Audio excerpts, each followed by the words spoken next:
Kepala Pusat Pelaporan dan Analisis Transaksi Keuangan (PPATK) meninjau implementasi program makan bergizi gratis untuk siswa disabilitas di Sekolah Khusus Negeri 01 Tangerang, Banten. Pantai Haeundae di Kota Busan, Korea Selatan kembali disulap menjadi galeri seni terbuka melalui Festival Patung Pasir 2026. Halo, selamat pagi pemirsa setia Berita Nasional TV. Senang sekali Berita Nasional Pagi kembali hadir menyapa Anda. Selain 3 berita utama tadi, akan ada informasi lainnya yang akan kami sajikan untuk Anda. Sama saya, Ajeng Tiara.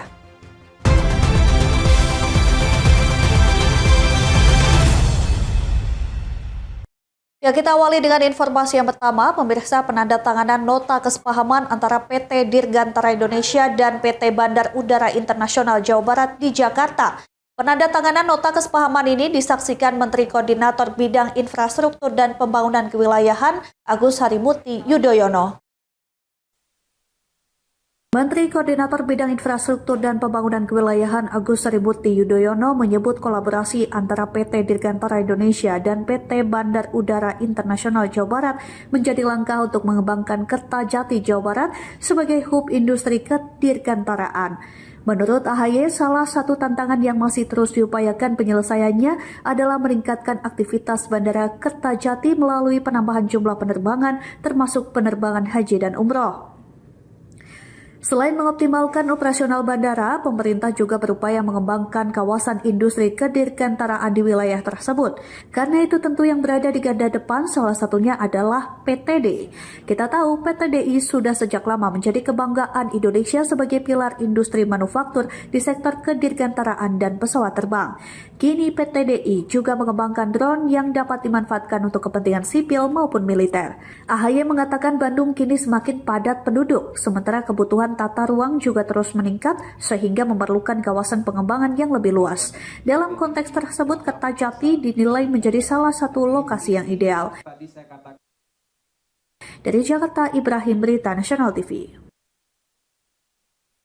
Informasi selanjutnya, maraknya operasi tangkap tangan yang menjerat sejumlah kepala daerah mendorong Komisi Pemberantasan Korupsi memperkuat upaya pencegahan melalui pendidikan anti korupsi. Sebanyak 25 kepala daerah menerima pembekalan penguatan integritas dalam kursus pemantapan pimpinan daerah Angkatan 3 2026 di Lemhanas.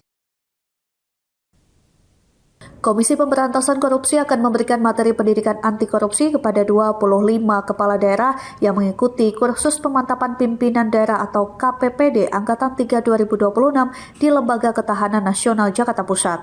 Program yang berlangsung pada 15 hingga 28 Juli 2026 ini merupakan kolaborasi Lemhanas, Kementerian Dalam Negeri, dan Purnomo Yuskiantoro Center. Sebanyak 25 peserta yang terdiri atas 23 bupati dan 2 wali kota dari berbagai daerah mulai dari Aceh hingga Papua mengikuti pembukaan program pada Rabu 15 Juli 2026. Selama pelatihan, para peserta mendapatkan materi mengenai wawasan kebangsaan, kepemimpinan strategis, serta penguatan karakter dan sikap patriotik. Pada hari kedua pelatihan, KPK mengisi sesi khusus mengenai pendidikan anti korupsi, pencegahan tindak pidana korupsi, serta pentingnya menjaga integritas dalam penyelenggaraan pemerintah daerah. Gubernur Lemhanas Aceh Hasan Sadzili menegaskan penguatan integritas menjadi aspek penting untuk membentuk kepemimpinan daerah yang bersih, akuntabel, dan berorientasi pada kepentingan masyarakat. Ya, kami pada hari kedua, hari ini nanti akan diberikan materi tentang geopolitik, kebijakan pemerintah pusat terhadap daerah, tentang asas cita. Nanti besok akan diberikan materi oleh KPK tentang bagaimana kepemimpinan daerah harus menjaga integritas dan pendidikan anti korupsi. Nanti KPK akan menjadi salah satu pemateri. Setelah pelatihan di Lemhanas dan Purnomo Yuskiantoro Center, para peserta akan melanjutkan program ke Singapura untuk mempelajari praktik terbaik pelayanan publik di Lee Kuan Yew School of Public Policy. Setiap kepala daerah juga diwajibkan menyusun proyek aksi unggulan yang akan dipantau Kemendagri dan Lemhanas guna memperkuat tata kelola pemerintahan daerah yang berintegritas dan profesional. Dari Jakarta, Ajeng Tiara, Galuh Anggara, Berita Nasional TV. Ya, pemirsa, Kepala Pusat Pelaporan dan Analisis Transaksi Keuangan atau PPATK didampingi Bupati Tangerang meninjau implementasi program makan bergizi gratis untuk siswa disabilitas di Sekolah Khusus SKH Negeri 01 Kabupaten Tangerang, Banten. Tinjauan tersebut guna mencegah terjadinya tindak pidana pencucian uang dalam program MBG yang diluncurkan oleh pihak swasta di Tangerang. Dan sukses selalu khususnya untuk program MBG Yayasan Swasta Grade OVO. Terima kasih untuk SD ya, SKH Negeri. Kepala PPATK didampingi Ketua Harian Yayasan Inklusi Pelita Bangsa Jamintel Kejagung Republik Indonesia dan Bupati Tangerang meninjau langsung program MBG untuk siswa disabilitas di Sekolah Khusus 01 Kabupaten Tangerang, Banten, Kamis siang. Tinjauan Kepala PPATK tersebut guna mencegah terjadinya tindak pidana pencucian uang dalam program makan bergizi gratis yang diluncurkan oleh pihak swasta di Tangerang.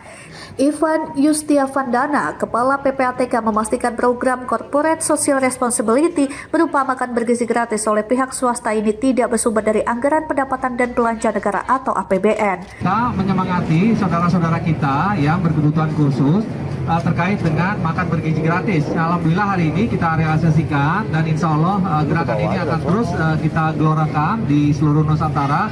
Tentunya dengan bantuan beberapa Pemda, sekarang sudah 12 pemerintah daerah tingkat 2 ya, OVO dan Grab bergerak bersama, dibiayai oleh mereka sendiri tanpa APBN, dan ini adalah semangat yang sama dengan apa yang sudah diarahkan oleh Bapak Presiden Prabowo Subianto.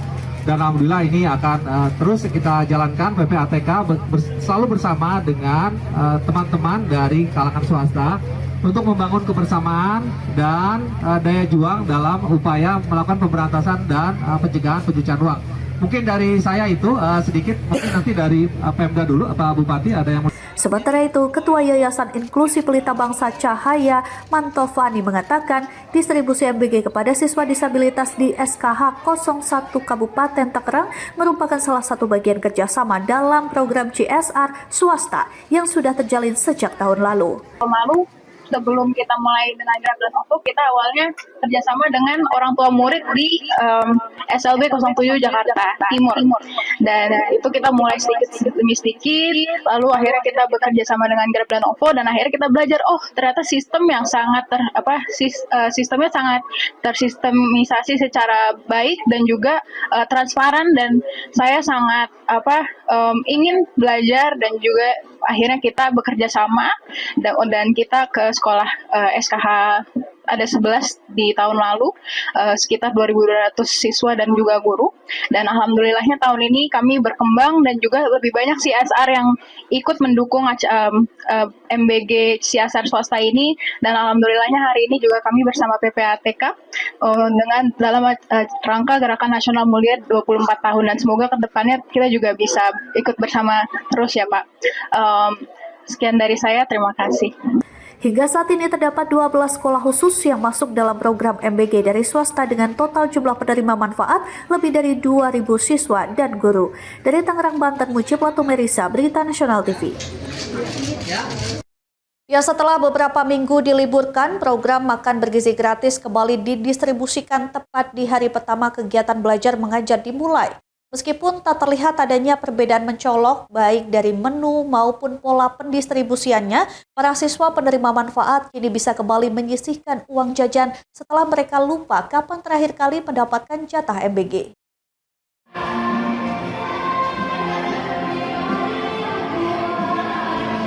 Ribuan ompreng makan bergizi gratis kembali didistribusikan ke sekolah-sekolah. Tak terkecuali di tingkat sekolah menengah pertama di Kota Cirebon, Jawa Barat, pada Rabu siang. Dimulai kembali pembagian MBG tersebut juga bertepatan dengan hari pertama proses belajar mengajar setelah masa libur dan MPLS selesai pada Selasa kemarin. Sepintas, baik dari cara distribusi hingga menu yang tersaji, tidak ada perbedaan mencolok dari program presiden tersebut. Namun, faktor libur panjang yang diikuti dengan liburnya MBG, sebagian besar para siswa mengaku lupa kapan terakhir kali mendapatkan jatah MBG. Dengan hadirnya kembali MBG, penerima manfaat baik siswa lama maupun siswa baru kembali bisa menyisihkan uang jajan untuk ditabung. Perasaannya ya biasa aja sih. Biasa aja. Ya. Oke. Jadi mendingan dapat MBK atau enggak deh? Dapat nggak apa-apa, nggak dapat juga nggak apa-apa. Sementara itu, di hari pertama dan selanjutnya, total 1.500-an siswa dipastikan akan tetap menerima jatah makan bergizi gratis yang dibagikan di saat jam istirahat siang.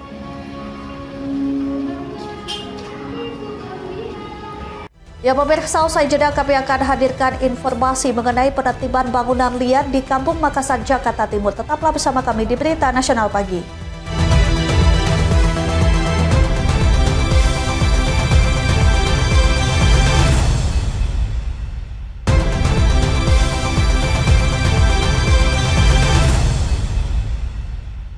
Anda kembali menyaksikan Berita Nasional Pagi. Pemirsa, pemerintah Kecamatan Makassar bersama ratusan personil gabungan menertibkan 7 bangunan liar dan puluhan lapak pedagang kaki lima di Jalan Kerja Bakti, Kelurahan Makassar, Jakarta Timur. Penertiban dilakukan karena bangunan berdiri di atas aset Pemprov DKI Jakarta dan PT Jasa Marga yang dikuasai secara ilegal.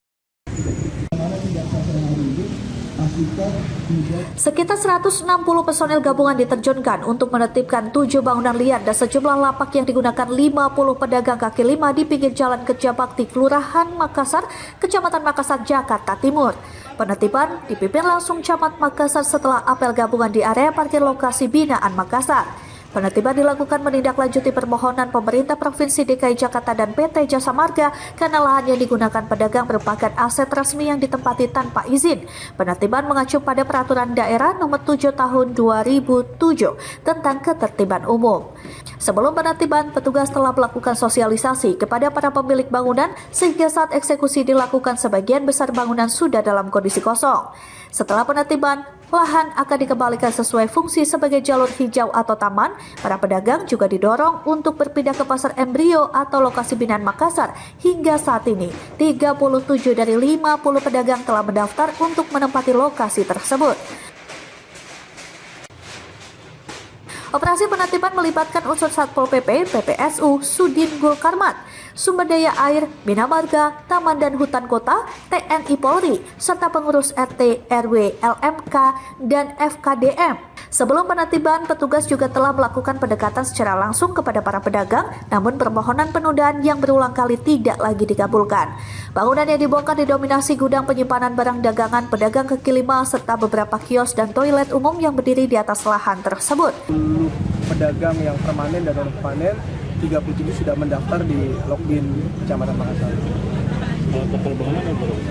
Total bangunan yang permanen yang kita tertibkan hari ini ada 7 dan ini merupakan lokasi yang bukan semestinya dibangun menjadi area berdagang. Lahan milik siapa? Lahan sebagian milik Pertamanan, lalu juga sebagian milik Jasa Marga yang berada di depan lokasi binaan UMKM Kecamatan Makassar. Jadi nanti dikembalikan ke fungsinya sebagai taman. Dikembalikan fungsi sebagai taman untuk dimanfaatkan sebagaimana mestinya. Nah, untuk mencegah tidak terulang lagi nih. Pertama kita akan memaksimalkan di dalam pengawasan pasca penertiban ini. Anggota Pol PP, rekan-rekan dari sektoral kecamatan dan kelurahan menjaga ini selama 2 minggu ke depan. Lalu kita berharap para pedagang yang tadinya berdagang pada hari Sabtu dan Minggu yang berada di luar lokasi binaan Kecamatan Makassar bisa masuk ke dalam. Jadi waktu 2 minggu ini kita maksimalkan untuk mengajak masyarakat pedagang ini di lokasi yang semestinya.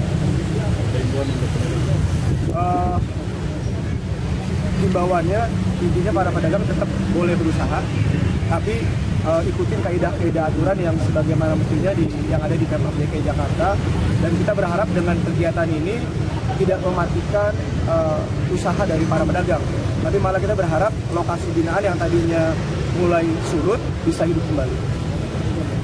Ya, terima kasih. Sementara itu, pemerintah Kelurahan Makassar juga mendata sekitar 80 bangunan liar lain di wilayah RW 4 yang berdiri di atas aset PT Jasa Marga. Bangunan yang digunakan sebagai hunian dan gudang itu akan menjadi target penertiban tingkat kota setelah proses sosialisasi kepada para penghuni selesai dilakukan. Dari Jakarta, Nanditio, Berita Nasional TV.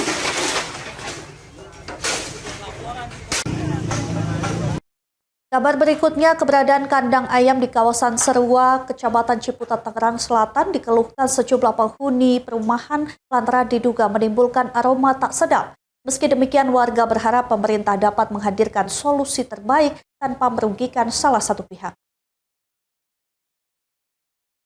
Keberadaan kandang ayam di atas lahan sekitar 4 hektar yang berbatasan dengan perumahan Alam Serua 2 Ciputat, Tangerang Selatan dikeluhkan sejumlah penghuni. Warga menyebut aroma tak sedap yang diduga berasal dari kandang ayam terkadang tercium ke kawasan perumahan sehingga dinilai mengganggu kenyamanan beraktivitas. Selain mengeluhkan kenyamanan, warga juga menyampaikan kekhawatiran terhadap dampak lingkungan seperti limbah peternakan dan keberadaan lalat apabila tidak dilakukan penanganan. Menurut warga Rabu siang, mereka tidak bermaksud merugikan pihak peternakan, mengingat kandang ayam tersebut telah berdiri jauh sebelum kawasan perumahan dibangun. Karena itu, warga berharap pemerintah setempat dapat mencarikan solusi terbaik agar kepentingan penghuni maupun pihak peternakan sama-sama terakomodasi.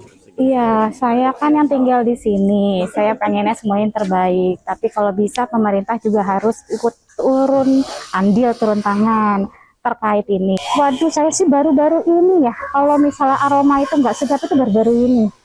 Saya sudah tinggal berapa tahun di sini, kurang lebih 2 tahun. Tapi ini baru sekali, baru-baru ini aja. Baru berapa minggu ini aja, baru berapa hari gitu. Setahu saya, dulu saya waktu ngecek ini cuma 6 bangunan aja, nggak ada isinya. Tadi nggak pernah mencium ada aroma apapun itu. Tapi kalau sekarang itu aromanya tuh, waduh mas, itu bener-bener aromanya, aduh, kurang banget ya. Di sisi lain, pihak peternakan membantah bau menyengat berasal dari kandang miliknya. Mereka menyatakan aroma yang terkadang tercium hanya berasal dari pakan ayam yang terbawa angin, bukan dari kotoran atau limbah peternakan. Pihak peternakan juga menegaskan usaha tersebut telah berdiri sejak tahun 2014, memiliki nomor induk usaha atau NIB, serta mengelola kotoran ayam menjadi pupuk sehingga tidak dibuang ke lingkungan sekitar. Tanggapannya gini Pak, untuk yang pertama, kita kan memang sudah berdiri sejak 2014. Mulai beroperasi kurang lebih 2015 kita sudah beroperasi sampai 2026 ini. Alhamdulillah dari 2014 sampai 2026 ini tidak pernah ada komplain warga dan lain sebagainya. Karena memang kandang kita tidak menimbulkan bau yang sangat menyengat ya. Meskipun bau itu subjektif sifatnya. Jadi kadang ada yang bilang bau banget, ada yang biasa aja, bahkan ada yang kayaknya nggak bau gitu kan. Gitu. Jadi artinya kandang kita ini secara bau menyengat, terus dari segi pengolahan limbah, kita ini berdiri di tanah yang kurang lebih 4 hektaran gitu ya. Jadi artinya kita ini memiliki sirkulasi udara juga yang baik ya, bukan di tempat yang tertutup. Dua itu dari segi pengolahan limbah kita itu diolah secara mandiri untuk pupuk. Sementara itu menanggapi keluhan warga, pemerintah Kecamatan Ciputat mengaku telah melakukan sejumlah upaya, mulai dari meninjau langsung lokasi kandang ayam hingga mendatangi kawasan perumahan yang terdampak. Dengan laporan warga adanya kandang ayam di pemukiman, kami selaku camat Kecamatan Ciputat sudah mengecek ke lokasi, sudah datang ke warga yang terdampak, dan ini kami akan koordinasikan dan tindak lanjuti ke dinas terkait agar ini bisa selesai dan warga kami tentunya bisa nyaman kembali kedua belah pihak. Dan warga itu agar kandang ayam tersebut ditutup. Seperti itu. Nah, secara umum keluhan apa yang dikeluhkan oleh para warga perumahan sekitar? Kalau keluhannya karena ada bau yang menyengat, seperti itu sih. Pemerintah Kecamatan Ciputat menyatakan akan segera berkoordinasi dengan dinas terkait untuk mencari solusi terbaik agar permasalahan ini dapat segera diselesaikan. Dengan demikian, hubungan antara warga dan pihak peternakan diharapkan tetap harmonis serta masyarakat dapat kembali beraktivitas dengan nyaman. Dari Tangerang, Banten, Mujib Latumerisa, Berita Nasional TV. Satreskrim Polres Pandeglang berhasil membongkar sindikat peredaran uang palsu di Kabupaten Pandeglang, Banten. Dalam pengungkapan kasus ini, pihak kepolisian menangkap 1 orang tersangka serta menyita barang bukti uang palsu dalam mata uang rupiah dengan nilai total mencapai 45 juta rupiah lebih. Pak TB Hidayat. Pengungkapan kasus kejahatan ekonomi ini berawal dari adanya hasil penyelidikan intensif yang dilakukan oleh tim Satreskrim Polres Pandeglang. Polisi kemudian bergerak cepat dan berhasil menangkap 1 orang tersangka berinisial HD di wilayah Kecamatan Pandeglang. Dari hasil penangkapan tersebut, petugas menyita barang bukti berupa uang palsu pecahan Rp100.000 sebanyak 457 lembar. atau setara dengan Rp45.700.000. Berdasarkan hasil penyelidikan sementara, ratusan lembar uang palsu tersebut rencananya akan dijual kembali kepada seseorang yang hingga kini identitasnya sudah dikantongi dan masih dalam pencarian petugas. Terduga pelaku HD diketahui merupakan seorang residivis atau mantan narapidana dalam kasus yang sama. Hingga kini tim penyidik masih terus mendalami jaringan peredaran uang palsu tersebut guna mengungkap jaringan lain yang lebih luas di wilayah Banten. Satreskrim Polres Pandeglang telah mengamankan salah satu terduga pelaku pengedar uang palsu yang mana berinisial HD, usia kurang lebih 46 tahun. Kita amankan di Terminal Kadupaten.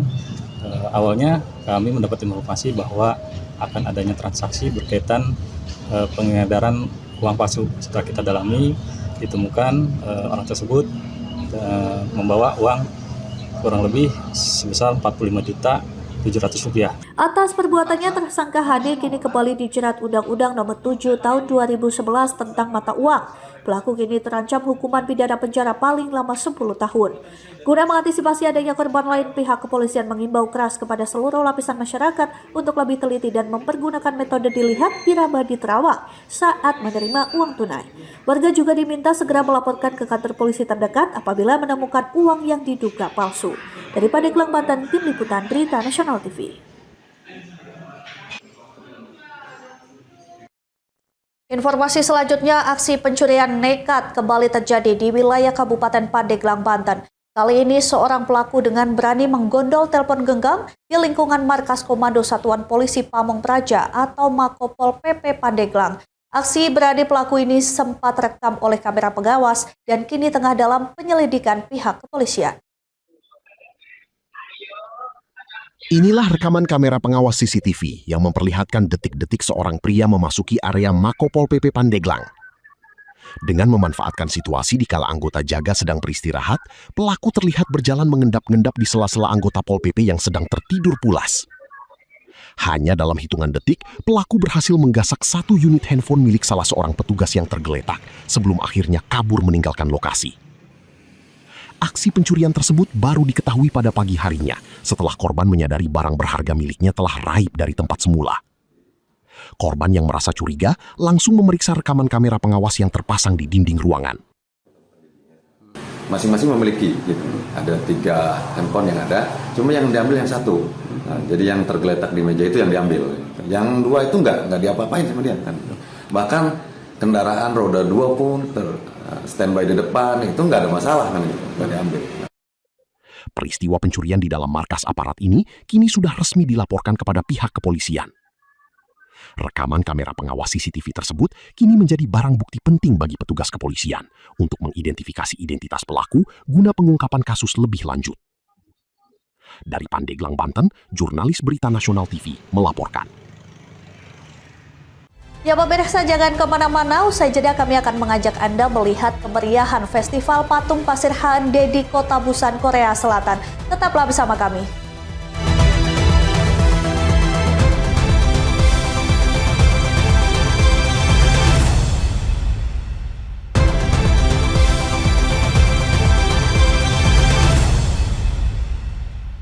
Terima kasih Anda masih bersama kami. Pemirsa, Pantai Haeundae di Kota Busan, Korea Selatan kembali disulap menjadi galeri seni terbuka melalui Festival Patung Pasir 2026. Puluhan karya seni raksasa dari pasir menjadi daya tarik utama yang menyedot ribuan wisatawan lokal dan mancanegara.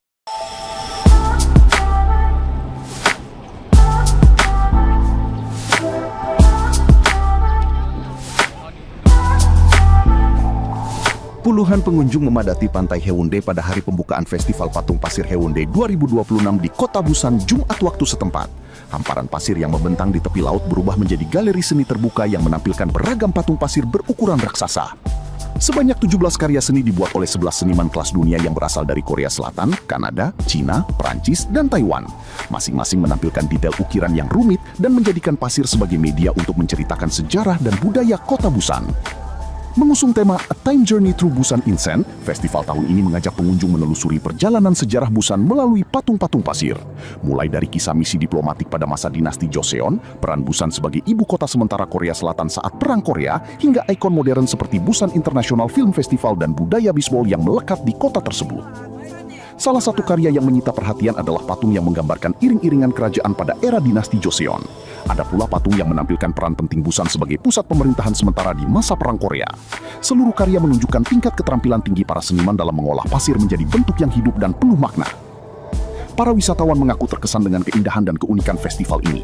Banyak pengunjung mengabadikan momen dengan berfoto di depan patung-patung pasir yang menjulang tinggi dengan latar belakang pantai dan gedung-gedung pencar langit kota Busan. Selain menikmati pameran patung pasir, pengunjung juga dapat menaiki menara pandang setinggi 7 meter yang dibangun dari pasir untuk menikmati pemandangan pantai Haeundae dari ketinggian. Pada malam hari, kawasan festival semakin semarak dengan pertunjukan media fakat, wahana seluncur pasir, serta lokakarya membuat patung pasir bagi anak-anak dan keluarga. Festival Patung Pasir Haeundae menjadi salah satu agenda pariwisata unggulan Busan yang setiap tahun menarik perhatian wisatawan dari berbagai negara. Melalui perpaduan seni, sejarah, dan keindahan alam, festival ini terus mengukuhkan posisinya sebagai salah satu perayaan seni pasir terbesar dan paling ikonik di Korea Selatan.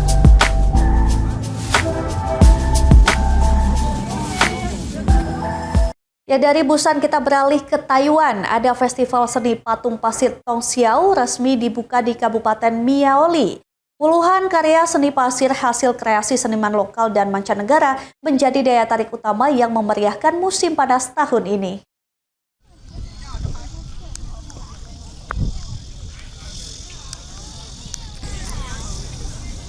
Festival seni patung pasir Tongxiao resmi dimulai pada Jumat 4 Juli di Kabupaten Miaoli, Taiwan. Sebanyak 29 patung pasir dipamerkan dalam ajang ini dengan para seniman masih menyelesaikan sentuhan akhir pada sejumlah karya mereka. Pengunjung tampak memadati area pameran untuk mengabadikan momen bersama beragam patung pasir yang unik. Sejumlah wisatawan juga menyaksikan langsung proses pembuatan patung oleh para seniman, sementara anak-anak dan keluarga menikmati suasana pantai yang berada di sekitar lokasi festival.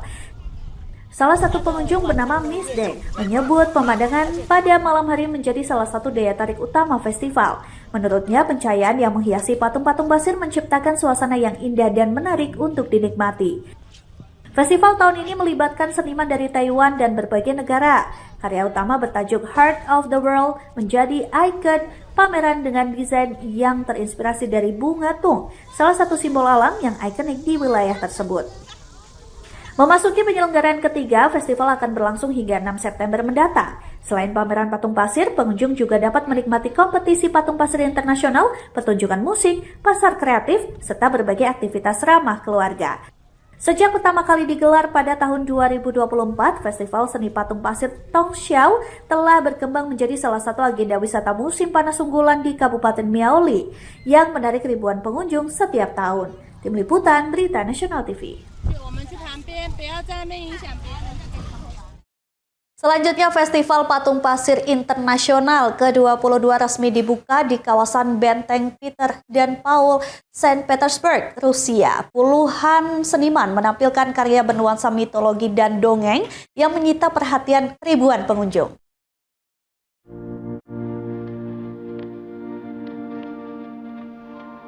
Festival Patung Pasir Internasional ke-22 resmi dibuka pada Jumat di kawasan bersejarah Benteng Peter dan Paul, Saint Petersburg.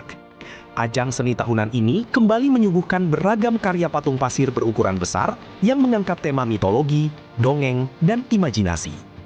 Sejak hari pertama, pengunjung memadati lokasi pameran untuk menyaksikan langsung proses penyelesaian patung-patung pasir oleh para seniman. Mereka tampak mengamati setiap detail ukiran serta mengabadikan berbagai karya yang dipamerkan. Salah satu seniman, Alexander Skaretnov dan Kota Tyumen, menjelaskan bahwa pembuatan patung pasir dimulai dengan menyusun sketsa sebagai dasar desain. Setelah itu, bentuk dasar dibuat dengan memotong dan memadatkan pasir sebelum dilanjutkan dengan pengerjaan detail yang membutuhkan ketelitian tinggi.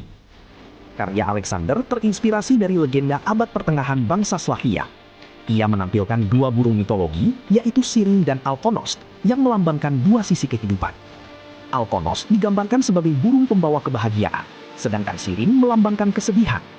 Perpaduan keduanya menjadi simbol keseimbangan dalam kehidupan manusia.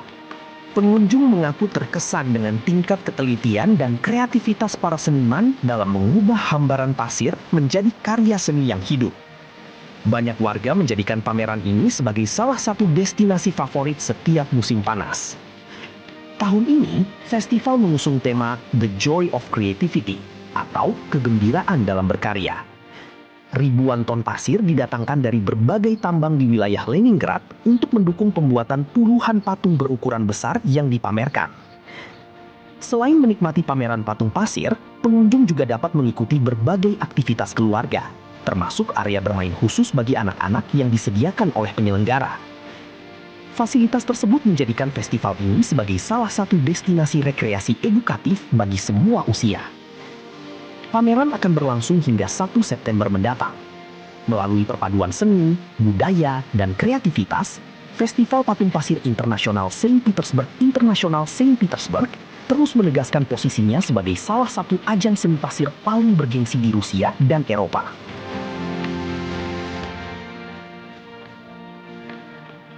Dan selanjutnya kita ke Bolivia. Pemirsa, ada lebih dari 300 seniman dari dalam dan luar negeri berkumpul di Gurun Pasir Cochiraya, Oruro, Bolivia untuk mengikuti pertemuan patung pasir nasional dan internasional ke-20. Karya-karya yang diciptakan mengangkat kisah-kisah dalam Alkitab sebagai bagian dari peringatan Pekan Suci. Suasana hikmat sekaligus penuh kreativitas mewarnai Gurun Pasir Cochiraya di kota Oruro, Bolivia.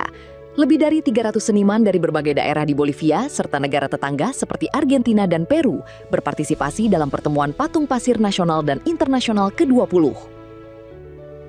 Menggunakan pasir sebagai media utama, para seniman menciptakan patung-patung raksasa yang menggambarkan berbagai kisah dalam Perjanjian Lama dan Perjanjian Baru.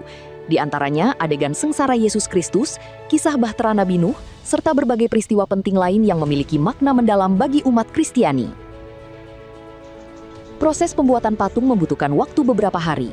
Para seniman harus memadatkan pasir terlebih dahulu agar memiliki kekuatan yang cukup untuk dipahat. Setelah bentuk dasar terbentuk, mereka melanjutkan dengan mengukir detail halus yang memerlukan ketelitian dan keterampilan tinggi. Penyelenggara menyebut karya-karya tersebut tidak hanya menampilkan nilai estetika, tetapi juga menjadi sarana menumbuhkan semangat keagamaan dan kebersamaan. Melalui seni, pesan-pesan dalam kitab suci diharapkan dapat disampaikan kepada masyarakat dengan cara yang lebih menarik dan mudah dipahami. Salah satu seniman menjelaskan bahwa patung pasir merupakan bentuk seni efemeral, yaitu seni yang bersifat sementara. Keindahan karya hanya dapat dinikmati dalam waktu terbatas sebelum kembali menyatu dengan alam akibat angin dan cuaca.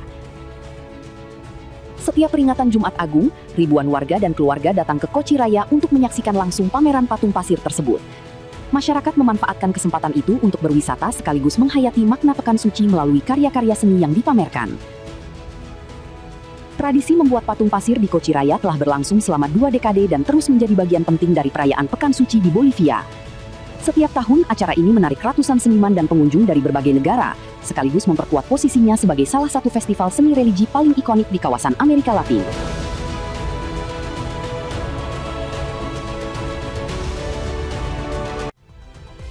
Ya pemirsa, demikian berita nasional pagi telah menemani Anda. Jangan lupa saksikan berita nasional siang pada pukul 12.00 waktu Indonesia Barat. Saya Ajeng Tiara beserta kru yang bertugas pamit undur diri. Terima kasih dan sampai jumpa.